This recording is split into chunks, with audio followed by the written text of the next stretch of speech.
As the second largest province in Indonesia, both in terms of population and economic size, East Java is crucially important to many of us. Its importance is enhanced by its key strategic role as both a major access gateway between Indonesia and the rest of the world, as well as a clear leadership gateway to the east of Indonesia.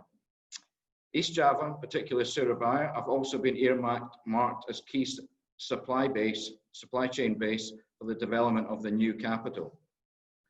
The UK considers East Java as a key strategic partner for the development of business, cultural and education relationships. In recent years, Surabaya and Liverpool formalised a Twin Cities Agreement, and as a clear statement of intent to further enhance the UK's commitment to East Java, a couple of years ago, the UK government appointed its first honorary consul, Ivy Kamajaya, to East Java and Surabaya. In recent times, Ivy, who is also the Deputy CEO of Kamajaya Logistics, has become a familiar participant on BritCham webinars and provided excellent support to our membership as they seek to open doors in East Java. It therefore gives me great pleasure to invite Ivy to introduce our distinguished panelists for today's session. Ivy, over to you. Thank you, Ainsley, for your kind introductions. So welcome Pak Emil, Natalie, and Pak Difi on this BritCham special webinar. I'm very delighted today to introduce our stellar panelists. So I'll begin to introduce our first panel. First, we have Emil Elestianto Dardak, the Vice Governor of East Java Province. Emil Dardak became the Vice Governor of East Java since February 2019.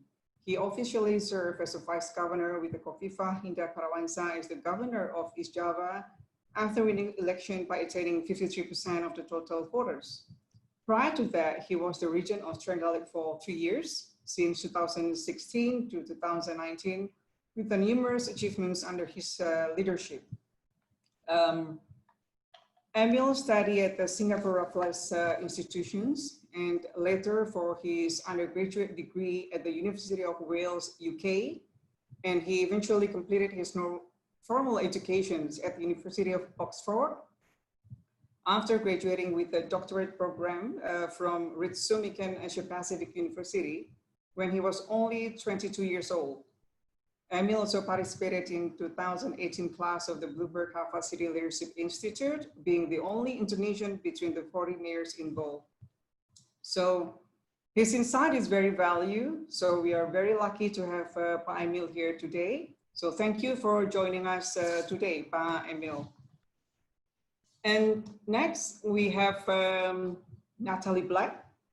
Natalie is Her Majesty Trade Commissioner for Asia Pacific at the Department for International Trade, covering Northeast Asia, Southeast Asia, and Australasia. Previously, Natalie was the Deputy Head of Number 10 Policy Unit, where she championed the UK's tech sector and developed the new modern industrial strategy.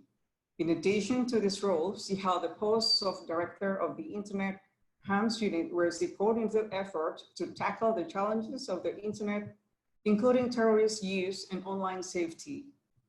Her first role in the civil service was Deputy Director and then Director of the Office of the Cybersecurity in the Cabinet Office, where she oversaw the National Cybersecurity Program.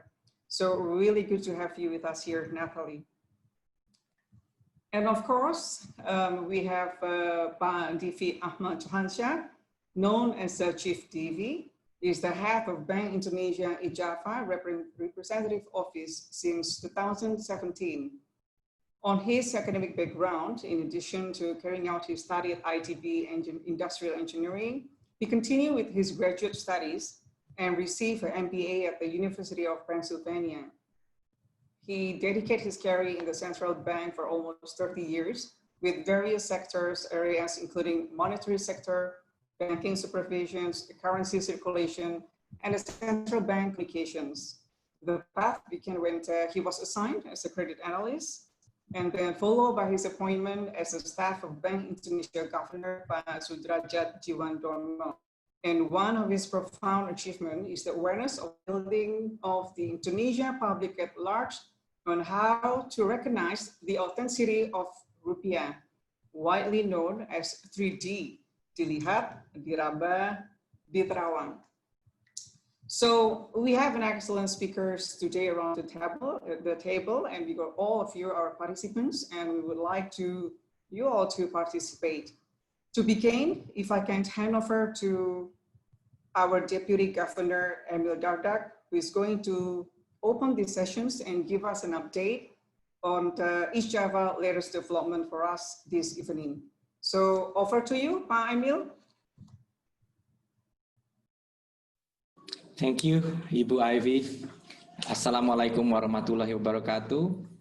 A very good afternoon to all the distinguished panelists, to Natalie Black, Her Majesty's Trade Commissioner for Asia Pacific at the Department of International Trade, Pak Difi Ahmad Johansyah, Head of Bank Indonesia for Jawa Timur, East Java, Ibu Ivy Kamajaya, British Prosperity Honorary Council for Surabaya, East Java, and of course, to the host, the chairman of BritCham Indonesia, Mr. Ainsley Mann, and all the participants of today's webinar.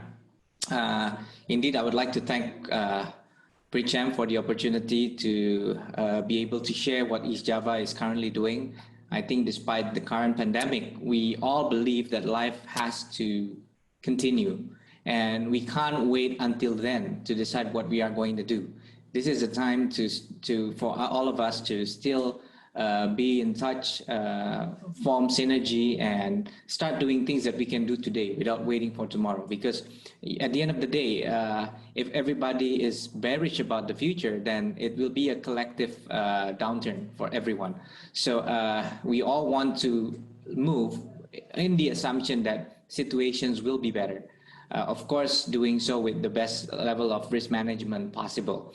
Now, allow me to share a bit of information that has been prepared by my team. So, but I'll try to make it quick. There's a lot of slides that may have been distributed. I think it's okay to go from the first slide. I'll try to make it quick. Balik ke slide awal aja. Oh. Okay, I hope everybody can see. Okay, next.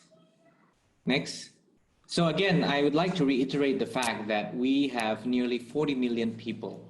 So this is a lot of population, and our size at 48,000 square kilometer is larger than some countries in Europe. So it's a vast province in terms of area as well as population. But next, I think we also are proud and happy to know that East Java is the second largest economy in Indonesia. As you know, in terms of population, actually West Java has more than us. We have 40 and West Java has about 50. But we actually contribute as the second largest economy. So this shows the vibrancy of our economic sectors in East Java. And we are glad to let you know that in the first quarter of 2020, when the global economy slowed down because of the early onset of the pandemic, we still recorded a 3.04% growth, contributing to the shared GDP of 14.49% in the first quarter of 2020. Of course, the outlook isn't as good as it was for quarter two, but of course, this is a number that shows we are still maintaining as much as possible the level of economic activities in our region. Next. So we are an economy that is predominantly manufacturing. About 30% of our economy comes from manufacturing. The next is trade at 18.31%. No, not next slide. Okay, and then farming at 10.65%. And we remain as a growth driver, contributing, having a growth that is higher than the inflation. Next. Okay, now the issue is we have a decrease in fiscal capacity. So this is experienced by any local government. Even Jakarta has a massive decline in the local revenues because of the, especially in urban areas, the source of local revenues come from economic activities such as patronage to restaurants and entertainment places. We derive our revenue from sales of automotive products, which actually decreased significantly So there is a massively reduced power of local governments to be doing their fiscal contribution in terms of driving the economy. Next. Now, we are glad to be home to one of the busiest port in Indonesia, which is in Tanjung Perak, an international port with 35 million TEUs of volume. We have 10 domestic ports, which are also as busy. Not similarly busy with Tanjung Perak, but they are busy to their respective capacity. Airport, we have one major international port, Juanda, with 152 million passengers. And also there are 5 domestic airports. And we have also train stations, as well as 6,200 hectares of industrial estates spread over 10 areas. Next. Now, that altogether contributes to us being placed as the highest in terms of ease of doing business in 2018 by the Asia Competitiveness Institute. Next. And also we are placed second in terms of, by the same institute, in terms of competitiveness, macroeconomic stability, governance, financial conditions, as well as quality of life. Next. So this is our ICOR, which shows how much return do we generate from any dollar of capital that is injected to the economy. Next. So this is the investment realization. We are happy that in the first quarter of 2020, there is an increase, much larger than that of the national investment, national figure. We increased significantly in the first quarter of 2020, both in terms of foreign direct investment as well as in domestic investments. Next.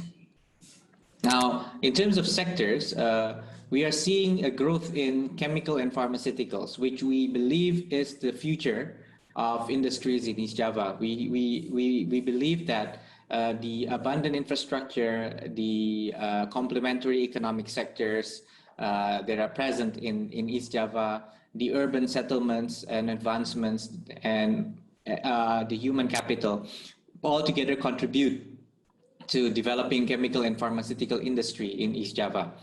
And this is something that is at the heart of our next industrial plan, because as of now, our manufacturing is predominantly food and beverage, contributing 1/3 of our manufacturing output, and the next is tobacco. So we want to diversify into this, and the place that is most suitable for this is in the northern coast, from Surabaya going westward towards the border between our province and Central Java. Okay, in terms of domestic investments, transportation remains a focus, followed by food industries, because again, logistics and telecommunication is the backbone also for driving the industry. Next. So this is our investment realization in terms of source of country. We have UK there. We do hope to see more of that in the future. Right now, a lot of investment originates from Japan, from South Korea, on par with China, and but the China is Hong Kong actually. But from mainland China is actually very small. I mean, compared to the size of the economy itself. So this gives an idea of the investment source going into East Java. Next. So what we want to do is the good news today is that the president last year declared the presidential decree number 80/2019, which basically adopts a regional approach in accelerating the development of East Java. He is concerned that as the second largest economy and the driver of Indonesia's manufacturing, East Java cannot stall. It has to continually increase its competitiveness. So 3 focus areas. The first is the Gerbang Kertasusila, which is the greater Surabaya metropolitan area. And this is basically focusing on improving the infrastructure availability, mitigating disasters such as flood, ensuring complementary infrastructure in order to ensure that we have a very competitive and productive urban metropolis, which becomes a driver, of course, for the East Java's competitiveness. The next is Bromo Tengger Semeru, which is the majestic Bromo mountain at the heart of East Java province, is one of the 10 new Bali, and we believe that we want to shift the approach from visiting the peak of Bromo Mountain into visiting the basically the area surrounding the Bromo Mountain, because that's where we have Malang, which is the second largest settlements in East Java in terms of vibrancy, economy, is one of the education hub in Indonesia. So we believe that leveraging tourism potential is going to be in line with developing the economy in this area. And the third is a very emerging region called Selingkar Wilis in the southwest of East Java, a place where I was a mayor before. A much improved access through toll road has allowed Surabaya and Solo to be connected very seamlessly right now. If in the past it's going to take 7 hours or more, now people can drive for 3 hours using the toll road, or even less, to reach Solo from Surabaya. Now, the place alongside the toll road is a highly potential place for developing labor-intensive industries because of the competitive wage as well as the vast availability of land and the much improved access because of the toll road. So this is one of the highlights. It will be supported by an airport developed by the Gudang Garam Group right now, which is going to be interconnected with toll road as well, connecting the south area. Altogether, this area in the southwest has nearly 10 million people. So it's a very big region as well, population-wise, and is really aiming at improving the industry. Next. Okay, so this is a total of 294 trillion value of projects, over 218 projects. A lot of room for PPP through KPBU, Public-Private Partnership, or kerjasama pemerintah dan badan usaha. The APBN investment is designed to actually cover areas that are not financially viable at all, and also for catalyzing investments coming into, like mitigating flood and doing some very basic national public road connections. The PPP will enter into areas where infrastructure can be structured in a way that it can provide viable returns. State-owned enterprise is a big player. We have the Pelindo, we have Pertamina, we have a lot of state-owned enterprise in East Java, and we want them to also expand their operation, the Kereta Api Indonesia or railway. Private sector, pure, they can come into industrial estates and so on. Next. So we have issued a local regulation number 2/2019 to accelerate the investments. I can talk more about this if there's question. Next. Okay, and we're trying to ensure that licenses can be issued very quickly. We also have unit reaksi cepat, or rapid reaction unit, to assist major investments that encounter difficulties in the implementation. Okay, next. Let's skip this one. Okay, next. Now let's look a bit at some of the projects that are being developed right now. In the south, this is the south of East Java. We have the Kepanjen Southern Causeway, crossroad, which is basically one of a transportation project. I will not go deep into each one of them. If there's certain question, you can ask in this forum, or we can discuss at another opportunity. Next. Okay, this is a port that is basically owned by the provincial government, very strategically located to the east of Surabaya, currently interconnected with toll road from Surabaya to Probolinggo, and it's an area that is near Pasuruan, which is one of the most industrialized area in East Java. So this is very, it has a large potential, and we do hope to see how we can further develop this port opportunity in Probolinggo. I'd like to highlight this one in particular. Next. The Islamic Science Park. Now, the distance from Surabaya to Madura is just separated by 5 kilometers roughly of Suramadu Bridge. So it's very easy to go to Madura, very easy to go there. And there is a land on the southern coast of Madura facing Surabaya, which we intend to develop as a Islamic Science Park, focusing on MICE, focusing on education, Islamic finance. And this is where we want to develop, and the land is already prepared by the government. So no land acquisition issue, highly, very proximate to Surabaya, and that's one of the selling value. And we believe that this will be a catalyst for further development in the Madura Island. Next. Singosari Special Economic Zone. This is the only special economic zone in East Java designated by the President to develop digital economic incubators. Basically, this is more than 120 hectares of land located very near to the Malang area, to the toll road connecting Surabaya and Malang, which altogether Surabaya and Malang, if we add it up, will have roughly 5, maybe even 7 million altogether throughout the corridor, if we add up all the population surrounding corridors. And it's a very highly affluent area. And we believe that this special economic zone will serve as a catalyst for digitizing the economy of East Java. Next. So this is the corridor I was talking to you about, Surabaya to Malang. So we develop clusters in the exit, the toll exits from Surabaya to Malang. We have Puspa Agro, which is 50 hectares area that is owned by the provincial government to serve as an agro hub. We have one private sector owned Sun City Business Park, equally as large as Puspa Agro, that can serve as a hub for trade and services in this area. And then we have the Chandrawilwatikta, which is the largest cultural park in East Java, located at the near the Mount of Arjuna. And then Tamandayu, which is a major property development by the famous Ciputra Group. And then there is the Safari Park, one of the largest safari park, which is a tourism attraction. We have the Bio Arboretum Park of the National Science Institute.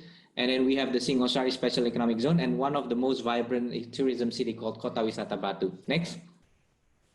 JIIPE, I think everybody knows about JIIPE, is I think the largest investment in industrial park that is currently supported by improvement in toll road access. And I think it's a lot of major state-owned investments is happening there, including the smelter from Freeport that is being developed right now. Next. There's also another industrial estates like Tuban, which is owned by PT Kawasan Industri Gresik, a group of the state-owned enterprise. And Tuban will also benefit from the massive petrochemical project that is being prepared, because there is a massive government-driven petrochemical project which is part of a national strategic project. Next. Next. And then the Sidoarjo Industrial Estate. This is private sector. Next. This is the Banyuwangi tourism. I think I'll just skip some of it. Next. Okay, next. Next. Yeah, this is the Bromo Vulcania theme park, which was actually, the idea came from ILO as a way to, we look at what's in France. There is also a volcanic theme park.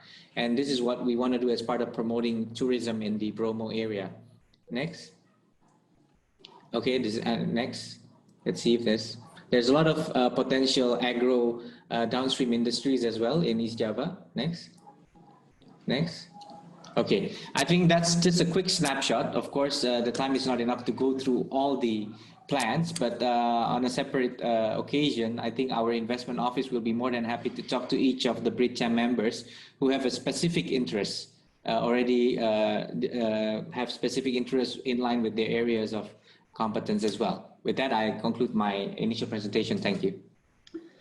Thank you very much, Emil. When I saw your presentation, I wasn't expecting you to be able to get through it in an hour. You've done remarkably well, very comprehensive. Quite a few things caught my eye: the science part, the farmer sector, the potential for smart cities, the port. And as someone who works for a company that's an international airline flying into Surabaya, it's good to see there's going to be a focus on tourism as well. But what I'd like to do now is hand over to Natalie Black to give her views and suggestions as to how we as a UK business community can maybe take advantage of some of these opportunities. Thank you very much, and hello everyone. Firstly, can I start by congratulating BritCham for such a fantastic event, and a big thank you particularly to you, Ainsley and Chris and colleagues for putting this all together. And of course, a really big thank you to Pak Emil for giving us this time today and for providing such a comprehensive briefing. Given how much else is going on in the world, we really appreciate the priority that you've given to this, and as well to Chief Difi for showing us so much time and collaboration. Thank you. But I would be amiss if I didn't say an extra special thank you to Ivy for everything that she does for the UK in East Java. I've experienced her hospitality firsthand, and I can absolutely vouch for it. And I was reflecting on my visit to East Java last October. I think, Pak Emil, that was the last time that we met. A lot of things have changed, of course, that is true, but I think some of the fundamentals that we discussed then are absolutely true now, and I wanted to reflect on those a little, if I may. I absolutely agree with Pak Emil that we need to be bearish about the future. There are, of course, challenges ahead, but it's that foresight and that planning that will get us through that. The amazing work in East Java around the ease of doing business and the competitiveness agenda really sets the bar very high, not just for Indonesia, but I think for the rest of Southeast Asia, and shows what is possible. And that's one of the many reasons that British companies are so keen to look beyond Jakarta, look to East Java, and really start to build those relationships. I saw the slide which had us being the UK as in the top 10 investors, but you were very polite and very nice, Pak Emil, to point out that we were number 10 of 10. So we just got in there. Of course, the ambition of myself, of our ambassador, Owen Jenkins, and of course of BritCham is to raise ourselves up the rankings there. I want to see the UK as an even bigger investor in East Java. And so the work that we're all doing together now really needs to focus on the practical steps to make that happen. I think there are 3 areas that we've made good progress on, but I would like to see even more. Firstly, by expanding our team outside of Jakarta to having a presence in Surabaya. I've mentioned the excellent work that Ivy've done, but we also have a member of the team in Surabaya, which, as we all know, the people-to-people connections are so important, and that's what stimulates business. We are also underway with our joint trade review between Indonesia and the UK. And in fact, I had a meeting earlier today with a team in London to discuss preparations for a meeting that we will be having with colleagues in Indonesia virtually next week. So I think that shows how we've managed to maintain momentum, even though there are a lot of things changing in the world. And that at the very top of our government, there is absolute appetite to progress our relationships. And I think through the joint trade review, we can get into real practicalities of understanding those issues that sometimes can be a barrier to trade and a barrier to business. But if I may, I think the third area that I'm most excited about, and it's something that Pak Emil and I have discussed extensively, is the work that we can do on digital and innovation together. And I know the digital park is very ambitious, and the special economic zone will provide significant opportunities. And earlier this year, as part of London Tech Week, our Prime Minister announced a new digital trade network. And I am incredibly pleased that that will include a member of the team being based in Indonesia.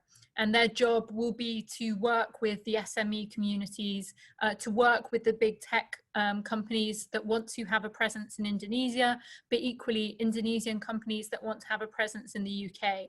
So I think really focusing on digital and what we can do together there will provide immense opportunities for all generations. So we are very, very excited about that. I think I will just end by saying that we can always do more. And the value of sessions like this is hearing what else we should be doing at this stage and how we do it hand in hand with business. We are absolutely reliant on those partnerships to take us from the number 10 investor to slightly higher up that list. I'm not going to set myself a target because I don't want to get in trouble, but that's where our ambition should be. And so I very much value the friendship and partnership that we have in East Java, facilitated by the BritCham. And just like to thank Ainsley, you again personally, for everything that you've done to make that happen. Thank you.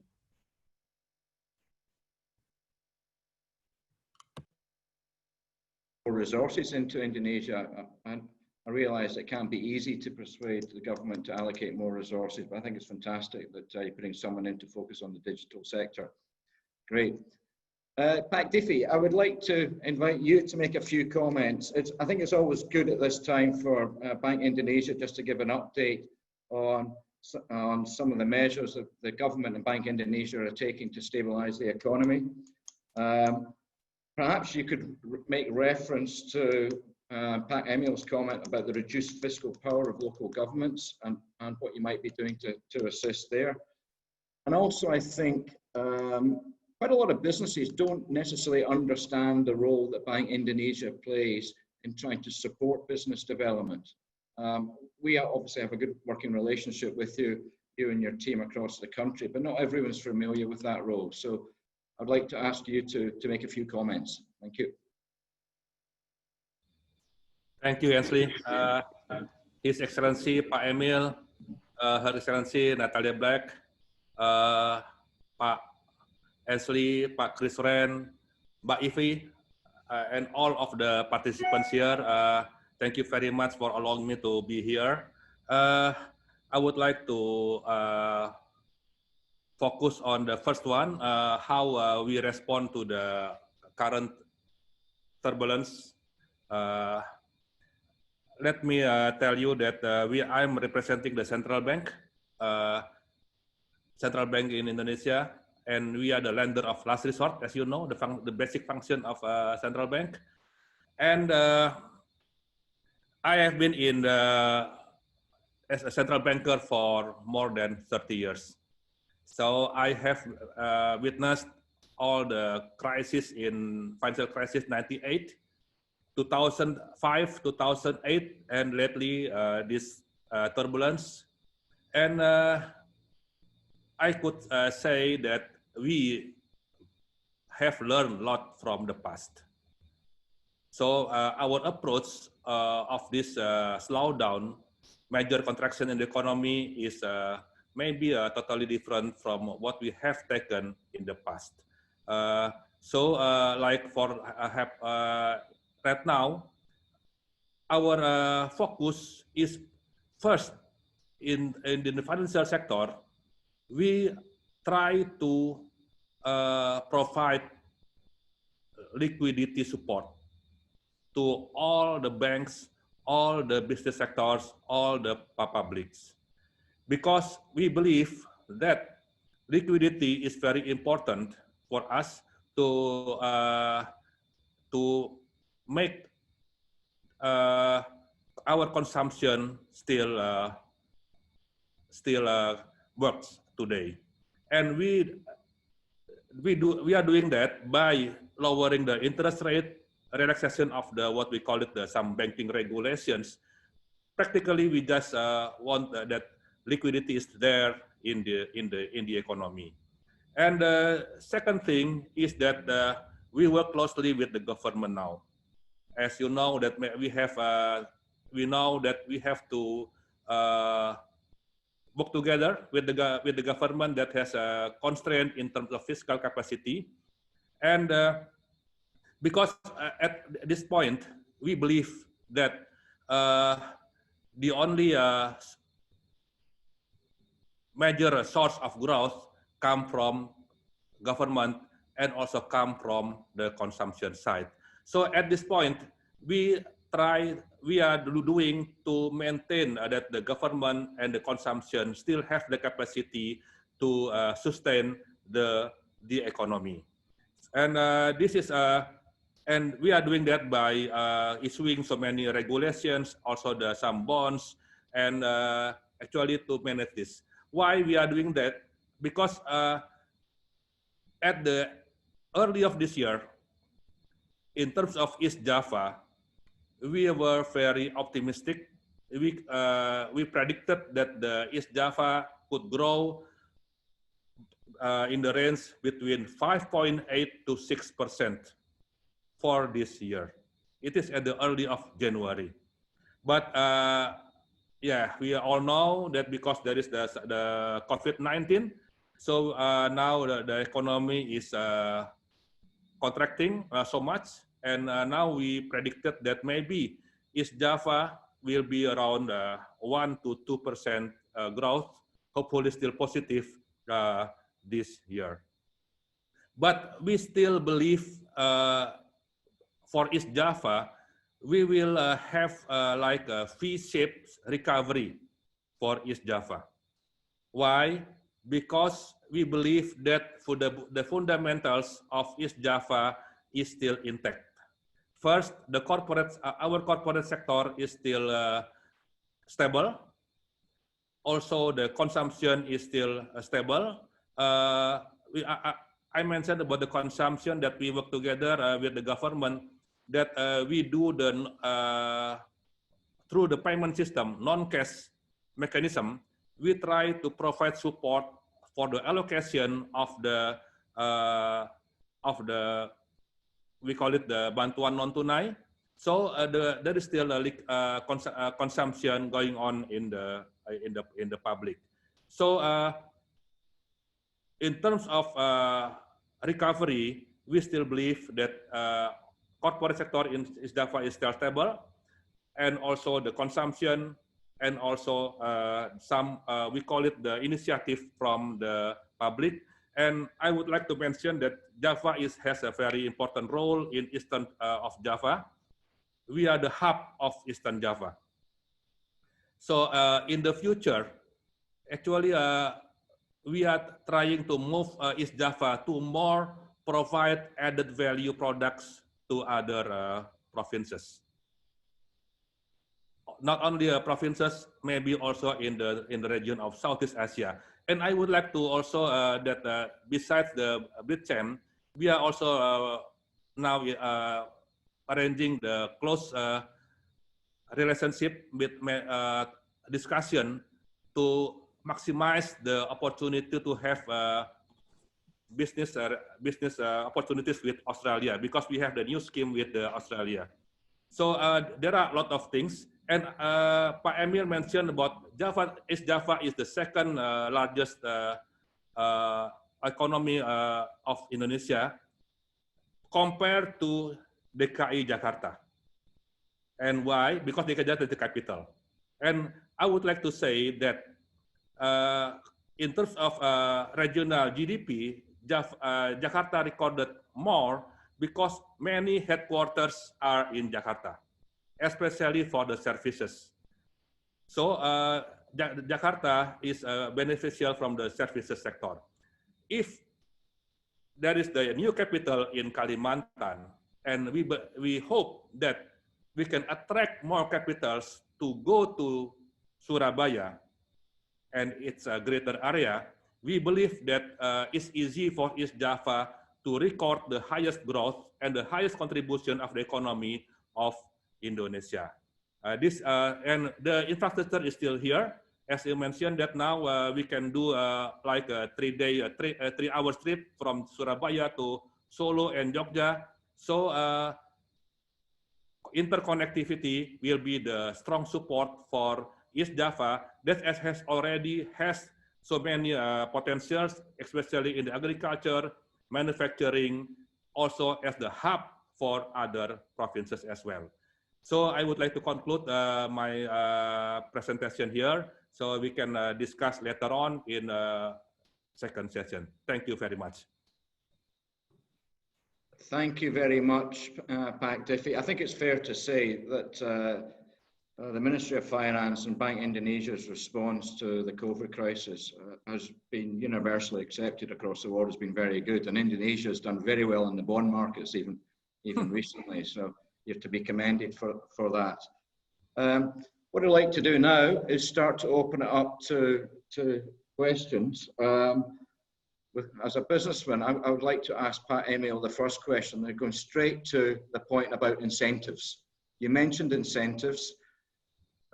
reduction in regional taxes and levies, etc. Can you explain a little bit more about them? What sectors they may apply to? Are there any thresholds? I think the largest incentive is really about having a great place to invest. But above that, of course, the red tapes have to be cut down tremendously, and we are working very seriously. Not only, I mean, the fact is, you're not going to be dealing just with the local government.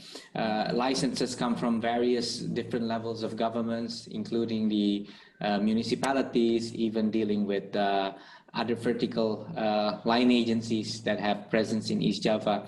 But our rapid reaction unit focuses beyond our purview. We really look into getting things done. But when you talk about tax incentives, I think first of all, a lot of these tax incentives belong to the central government, but and BKPM is committed towards providing tax incentives for industries that meet the eligibility requirement. But in particular, the Special Economic Zone in Singosari offers a number of tax incentives. It offers a lot of fiscal incentives for investments that meet the eligibility criteria. And of course, the additional advantage is the level of concentration of policies and related developments of government assets in the area.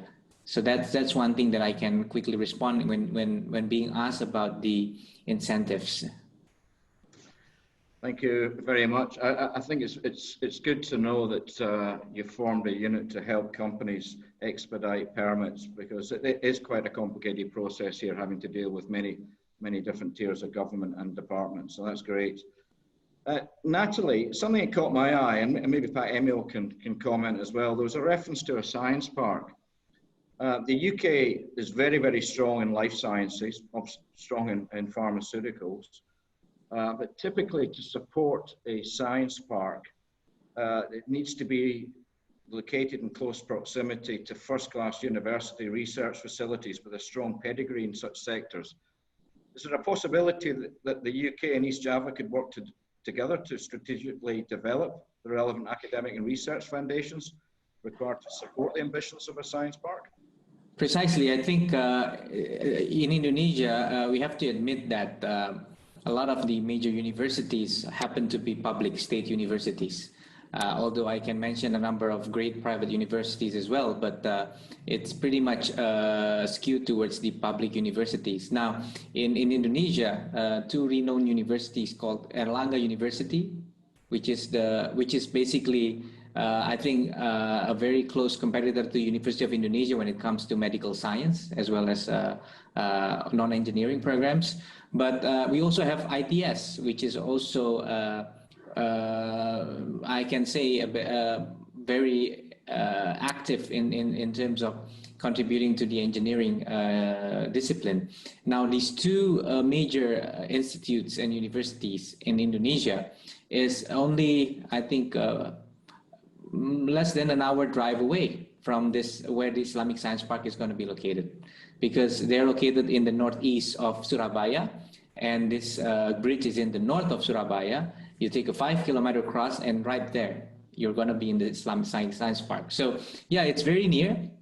And also, there is the only and the largest state university in Madura, which is the Trunojo University, is just right beside the Science Park. So, it's surrounded by 3 public education institutions, universities, and research centers.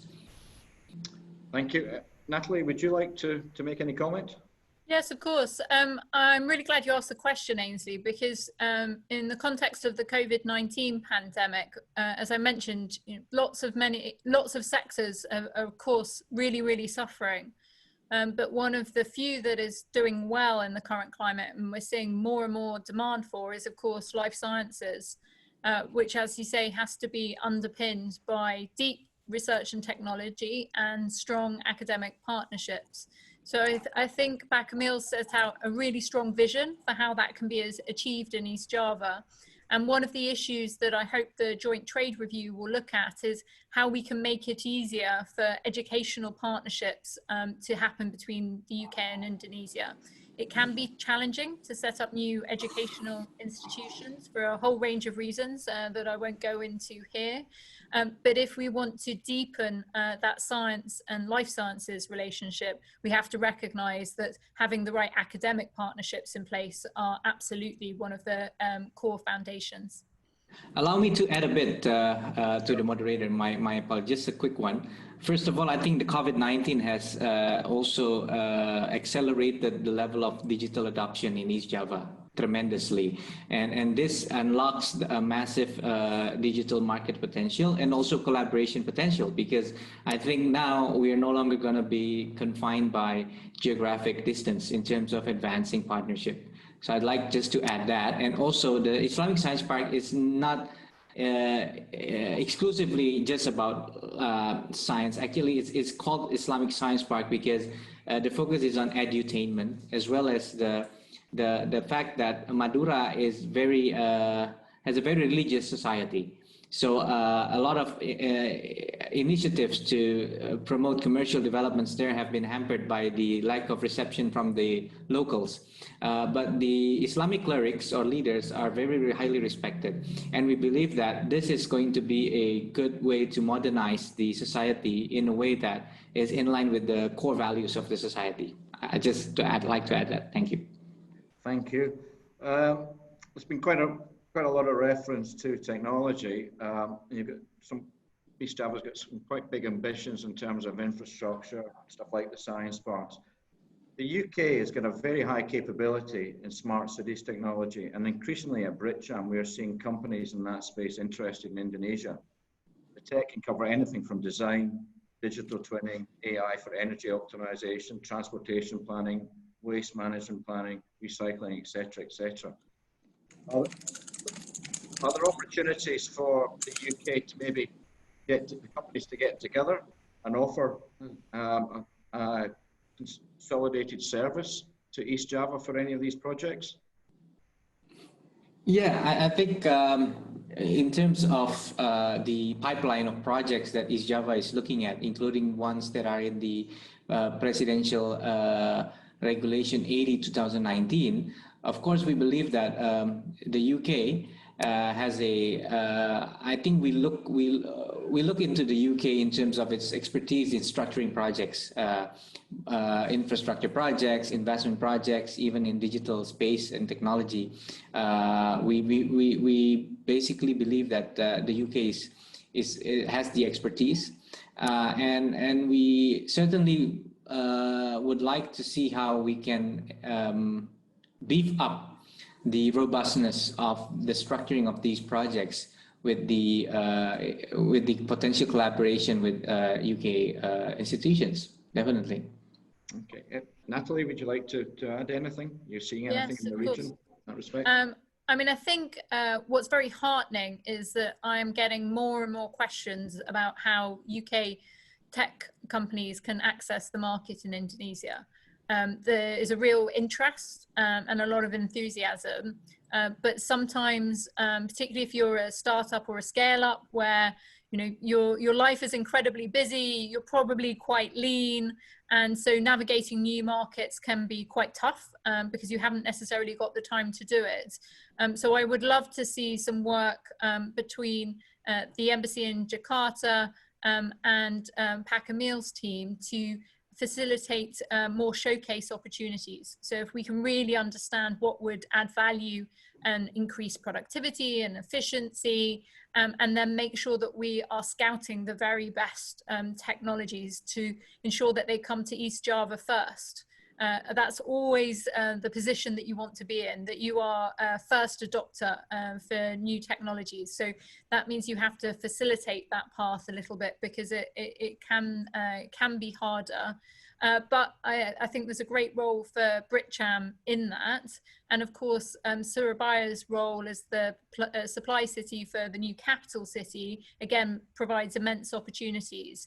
So we're spending quite a lot of time identifying ways that we can specifically support that project. And it's a great attraction for companies who may be currently in Singapore or in Malaysia or in Vietnam and not in Indonesia yet, but should be. This is a great flagship to get their attention. Great.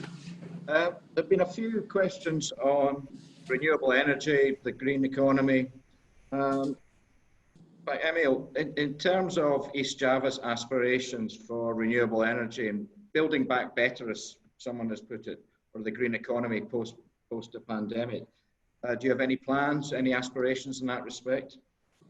Well, the fact is we have worked on a local regulation for the energy mix, which mandates a certain proportion of renewable energy in our energy mix, both in terms of power and energy in a larger context. So that provides a legal foundation for anyone who's doing activities in East Java to comply with.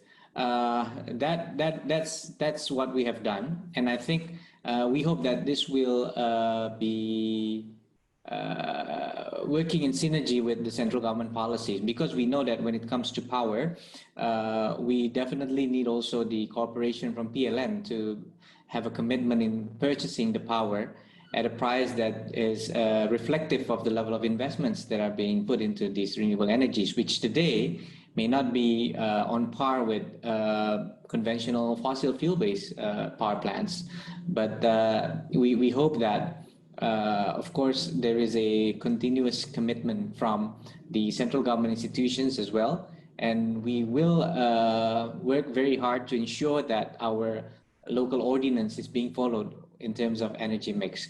So there is a plan, and we're happy to share with you on another occasion the specific plan on how and when we're going to attain that minimum energy mix coming from renewable. Okay, thank you very much. I think that would be of great interest. We have a lot of companies involved in that sector. Natalie, maybe I'd like to ask for your help in that regard as well. One of the problems with renewable energy in Indonesia is the feed-in tariffs being offered to the independent power producers. And if you look at the history of renewable energy in the UK, initially costs were high, but they've continued to go down, down, and down. And that's a trajectory that we're seeing across the world. I'm wondering if there's anything we can do on the advocacy side to maybe help Indonesia understand the benefits of embracing renewable energy earlier and helping them understand the journey that the UK went on, and whereby now renewable energy costs are as low as anything. Yeah, Ainsley, I absolutely agree. I'm also conscious that you're a real expert in this area as well, so I'm sure you've got some thoughts as well. I think from the UK's perspective, COP26, which we'll be hosting in Glasgow next November, is a real opportunity to drive the agenda around the world, not just in Indonesia. And one of the key outcomes, I think, of COVID-19 is going to be increased interest in renewables, because we recognize that there will have to be a reset. We really hope that Indonesia will play a full and active role in that, and East Java in particular. So we're currently in the process of designing the program around that and the run-up to it. And it would be great to see BritCham playing an active role in that. And you might have some ideas around how we bring COP26 out here, but also how you might want to have Indonesia represented in Glasgow. There is always more that we can do on the case studies and the exchanging of best practice. And as we've talked about before, there is always more that we can do using UK export finance as well. So I think there are levers that we have at our disposal. We need to use them more in the current context, but really interested in your thoughts as well. I agree with you, Natalie. I think COP26 offers a phenomenal opportunity for the UK and Indonesia to get together and focus on some of the We formed a climate change focus group at BritCham. There's a lot of interest in it. There's a lot of UK money coming into stuff like forestry protection right now in Indonesia. Many of the UK multinationals are leading the way in terms of the climate change agenda. So I think, and also the Indonesian government has really embraced it as well. So I do believe there's a lot we could do. And let's put Indonesia and the UK in the map in that respect in terms of collaboration at COP26. I'm all for that. We've got a question from Ivan from Awina Group, Awina Synergy, one of our sponsors. How to maintain optimism to bring investment to East Java, considering East Java to be of COVID-19 and Surabaya the highest COVID-19 death rate city in Indonesia. Are there any ideas to raise provincial government sovereign bonds to raise funds for government endorsed projects in East Java to support the potential loss of the economy? So two questions there. Just how are things generally in East Java and Surabaya in terms of COVID-19, and can the regional governments go out and raise their own funds through the bond market? Maybe Emil, you can answer the first question. Yeah, I'm definitely mindful of the fact that East Java is a point of concern when it comes to the level of COVID-19. Although we also saw that other regions which have shown a sign of hope that COVID-19 has declined is seeing some level of increase as they reactivate some of the people's activities. So I think the challenge is, of course, how we flatten the curve, ensuring that there is we want to avoid an uncontrollable outbreak. We want to ensure that we have enough medical facilities to take care of the people, enough testing in order to ensure that we can actually treat and act upon potential cases swiftly. And I think those are the things, which is why I'd like to call there's no free lunch when it comes to new normal economy, or we call it the new behavior adaptation in Indonesia right now, because new normal, people just take on the normal instead of the new, and they start having euphoria of just doing things as they used to. But what I would like to emphasize is the fact that East Java is a very vast province. It's 38 municipalities. And I presented opportunities that are available in a lot other, we have 40 million people. And in terms of population is not over concentrated in only certain parts. You see, Surabaya, which is the largest, has about 3 million population. We have 40 million, you see. So it's not that largely concentrated. There is a room for advancing economies outward of this epicentrum. About 65% of cases are only in 3 municipalities. 65%, and 67% of the deaths only happen in these areas. So I'd like to reiterate the fact that it's a very vast province with varying level of COVID-19 spread, and therefore we want to make sure first that it doesn't expand beyond this agglomeration. That's why a lot of effort is being put into, with the president actually playing a very active role for Surabaya and its surrounding adjacent municipalities, so that we can really bring down the cases.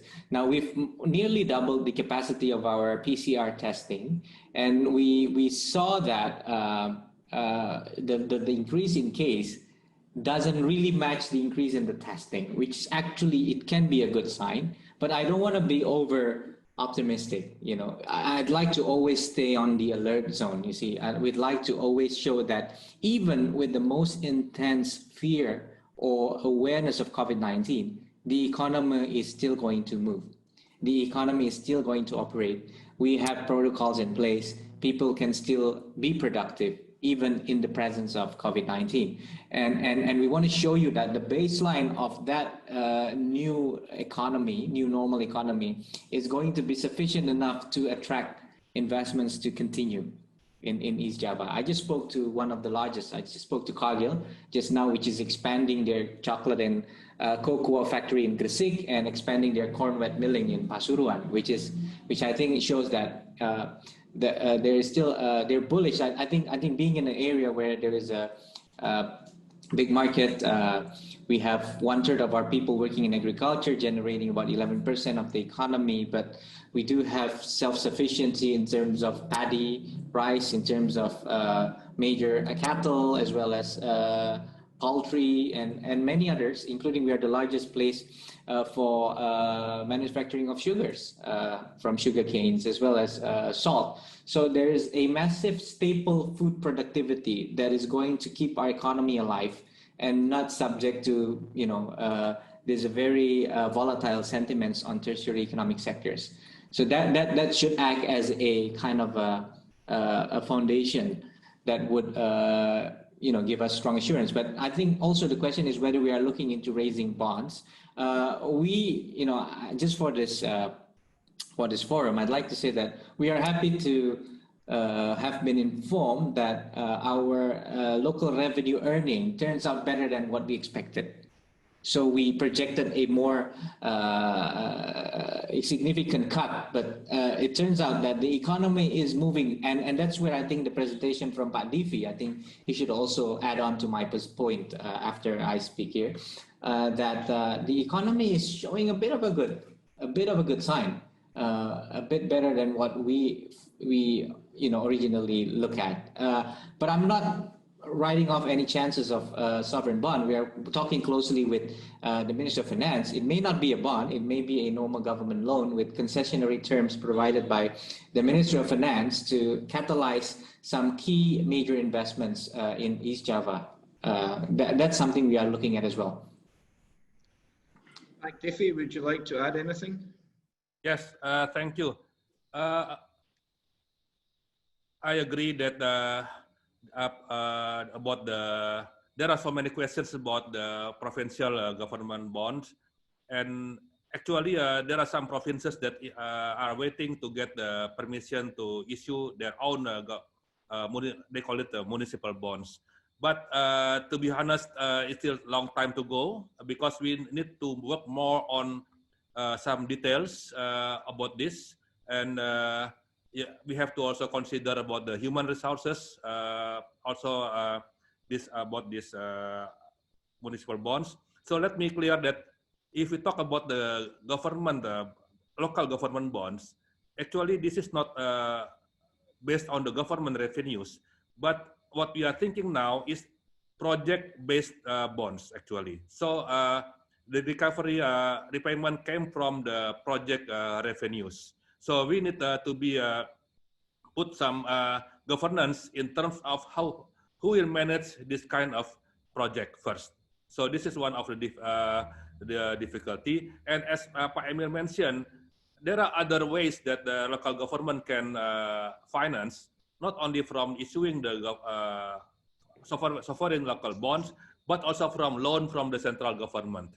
Now, maybe one thing that I would like to focus here, that one constraint in terms of preparing projects like in East Java is to do the feasibility study. Who will finance the feasibility study? Because we are required that when we sell one project for the investors, it needs to be clean and clear project.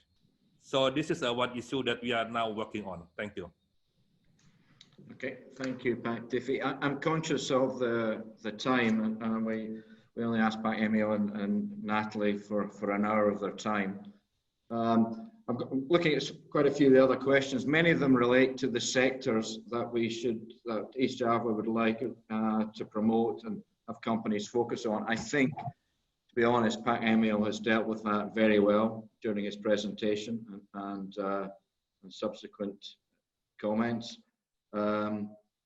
Quite a few questions on COVID. Again, I think he's dealt with that very well. What I'd like to do is, just before we close, Natalie, would you like to say a few closing comments on behalf of the UK? And when will we see you again? That's a great question, Ainsley. For someone who used to spend 3 weeks out of 4 traveling around the region, I must admit I found lockdown quite tough. I am missing the traveling, and I very much hope to see you all soon. Indonesia is at the top of the list when I'm allowed back on a plane, so I'm very, very much looking forward to that. But I would really go back to what Pak Emil said during his presentation. Even though we're working under new constraints, that shouldn't hold us back. We need to get on with our plans. We need to be delivering our vision. I'm very grateful that Bob Corley from our DIT team is also on the call. So any questions that we haven't had a chance to answer that require a DIT answer, then we'll take note of those, and Bob has offered to come back to you directly. And as ever, we're really interested in ideas. With everything that's going on, now is an opportunity to review and rethink. So we have some key areas that we want to focus on with East Java that I've talked about in terms of digital technology, energy, infrastructure. But if anyone on this session has views on what else we should be doing, then we are absolutely all ears. So thank you very much for this opportunity, Ainsley, and it's absolutely wonderful to see you all again. Thank you very much for your contribution. Pak Emil, would you like to make any closing comments? I have to say, personally, I have a soft spot for East Java. The company I work for has been operating shipping links there to Surabaya for 100 years, and I think in airline links for 35 years. So I'm very keen that BritCham continues to develop its links with East Java, your team, Ivy's team, and everyone else there. Thank you, Ainsley. So, of course, I personally also have a soft spot for British because I'm an alumni. Yeah, so I graduated from 2 universities in England. I did my first degree from University of Wales, and I did another degree at Oxford, my postgraduate. So I do hope that I can actually create an increase in working relationship with the UK. Of course, I had a chance to look at some of the questions, and some of them are interrelated.